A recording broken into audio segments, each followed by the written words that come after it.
বর্তমান সময়ে সোশ্যাল মিডিয়ার মাধ্যম দিয়ে আমরা অনেক কিছু শিখতে পাচ্ছি, জানতে পাচ্ছি। কিন্তু সোশ্যাল মিডিয়ার দেখবেন একটা বিষয়, একটা গতানুগতিক থাকে।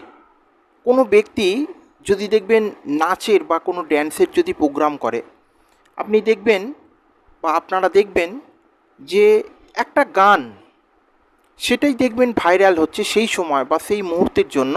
সবাই দেখবেন ওই গানটাকে কেন্দ্র করেই নাচছে।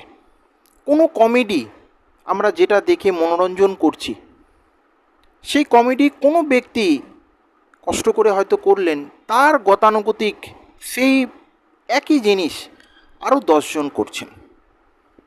তো এই সোশ্যাল মিডিয়া দেখবেন ব্যতিক্রম ধরনের অনুষ্ঠান করার এই চিন্তা ভাবনা খুব কম মানুষের আছে।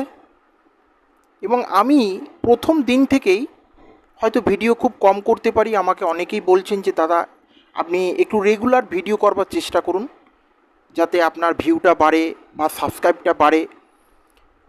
তো দেখুন, ব্যতিক্রম ধরনের অনুষ্ঠান করতে গেলে যা মুখে আসলো আমি বলে দিলাম সেটা তো হয় না।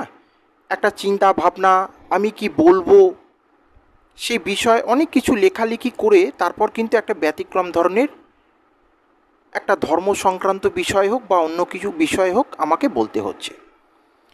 তো আমার আজকের যে ছোট্ট ভিডিও আপনাদের সকলের জন্য, যে অম্বাবাচী চলাকালীন যে কিছু সাধারণ মানুষের দেখবেন কিছু প্রশ্ন আসে, যেটা আমি আপনাদের কিছুদিন আগে উপস্থাপন করেছিলাম। আজকে প্রথম প্রশ্নের আমি সেই সঠিকভাবে উত্তর দেবার আপ্রাণ চেষ্টা করব।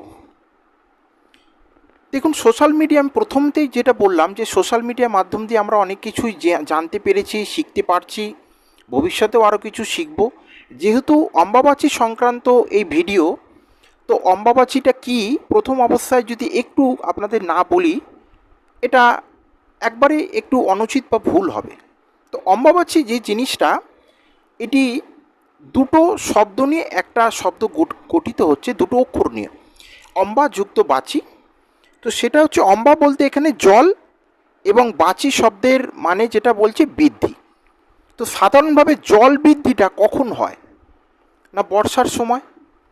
তাহলে মূলত এই যে ঋতুচক্র আমরা যেটা বলছি, অম্বাবাচী যে ঋতুচক্রের যে বিষয়, এই বিষয়টা হচ্ছে বর্ষার আগমনীকে কিন্তু নির্দেশ করছে। অম্বাবাচীর মূল বিষয়টা কি না, বর্ষার আগমনীকে নির্দেশ করছে। তো আমরা এই পৃথিবীকে বা ধরতিকে আমরা কিন্তু দেবী বা মায়ের সমতুল্য এটা মেনে